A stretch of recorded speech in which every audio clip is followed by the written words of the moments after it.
चलिए बढ़ते हैं नेक्स्ट क्वेश्चन के फ्रेंड्स। नेक्स्ट क्वेश्चन क्या कह रहे हैं, length of pharynx in an adult is about.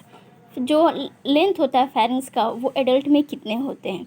क्या वो 6 to 8 सेंटीमीटर होंगे, 12 to 14 सेंटीमीटर, 20 to 25 सेंटीमीटर या 50 to 54 सेंटीमीटर? सो इनमें से कौन सा ऑप्शन करेक्ट होगा friends? Option number D correct हो जाएंगे। यानी कि एडल्ट में, ह्यूमन एडल्ट में 50 to 54 सेंटीमीटर जो लेंथ होते हैं फेरिंग्स का होता है। चलिए अब बात कर लेते हैं next question friends. Next question क्या कह रहे हैं, opening of the auditory tube found in. जो ऑडिटरी ट्यूब होता है उसका ओपनिंग कहाँ पे पाया जाता है? क्या वो नेजल फेरिंग्स, नेजोफेरिंग्स में होंगे, ओरोफेरिंग्स में होंगे, लैरिंगोफेरिंग्स में होंगे या फिर एसोफेगस में होंगे? सो इनमें से कौन सा ऑप्शन करेक्ट होगा फ्रेंड्स? सो हमारा ऑडिटरी जो ट्यूब है वो कहाँ पे ओपनिंग होगा उसका? नेजोफेरिंग्स में ओपनिंग होगा। चलिए अब बढ़ते हैं नेक्स्ट क्वेश्चन के फ्रेंड्स। नेक्स्ट क्वेश्चन क्या कह रहा है, which structure is known as voice box. कौन सा ऐसा स्ट्रक्चर है जिसको हम लोग वॉइस बॉक्स कहते हैं?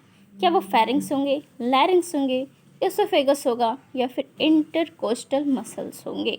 तो इनमें से कौन सा ऑप्शन होगा फ्रेंड्स? सो लैरिंग्स। लैरिंग्स को हम लोग क्या बोलते हैं? कंठ बोलते हैं। और वॉइस बॉक्स भी क्या होता है? लैरिंग्स, यानी कि कंठ ही होगा। तो इसको जो स्ट्रक्चर होता है वॉइस बॉक्स का उसको हम लोग लैरिंग्स बोलते हैं।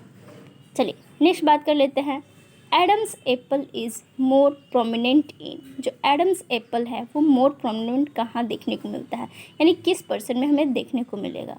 क्या एडल्ट मेल में देखने को मिलेगा या फिर एडल्ट फीमेल में, मेल चाइल्ड में या फिर फीमेल चाइल्ड में? सो इनमें से कौन सा होगा फ्रेंड्स?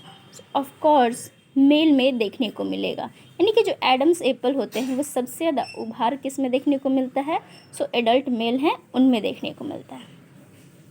चलिए अब नेक्स्ट बात कर लेते हैं। नेक्स्ट क्वेश्चन क्या कह रहा है, the most prominent cartilage found in the larynx is known as. इनमें से कौन सा ऐसा मोस्ट प्रोमिनेंट कार्टिलेज है जो कि लैरिंग्स में पाया जाता है और उसको हम लोग क्या कहेंगे? क्या उसको थायराइड बोलते हैं, क्रेकोइड बोलेंगे या फिर आइटनोइड बोलेंगे या फिर एपिग्लोस्टिक बोलेंगे? सो इनमें से कौन सा ऐसा ऑप्शन है जो कि करेक्ट हो जाएगा? सो कौन सा ऑप्शन करेक्ट होगा friends? So option number A correct हो जाएंगे। चलिए पढ़ते हैं नेक्स्ट क्वेश्चन की ओर।